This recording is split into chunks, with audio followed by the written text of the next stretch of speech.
হরে কৃষ্ণ। আজ অতি পবিত্র অপরা একাদশী। আসুন দর্শন করতে করতে এই একাদশীর মাহাত্ম্য সংক্ষেপে শ্রবণ করে নিই। অপরা একাদশীর উপবাস রাখা অত্যন্ত পুণ্যময় বলে বিবেচিত হয়। এই বছর অপরা একাদশীতে এমন শুভযোগ তৈরি হচ্ছে যা প্রচুর সম্পদ এবং সমৃদ্ধি বয়ে আনবে।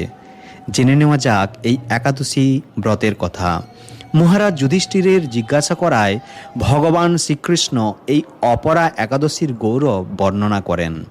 অপরা শব্দের অর্থ অপরিমেয় বা অসীম, অর্থাৎ এই একাদশীর পূর্ণফল অপরিমেয় বলে এর নাম অপরা একাদশী।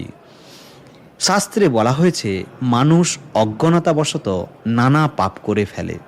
অপরা একাদশী সেই পাপসমূহ ধ্বংস করার জন্য অত্যন্ত শক্তিশালী ব্রত। এই ব্রতের ফলে ব্রহ্মহত্যা, মিথ্যা বলা, প্রতারণা, অন্যায় সাক্ষ্যদান, গুরুনিন্দা ইত্যাদি গুরুতর পাপ থেকেও মুক্তি লাভ হয়।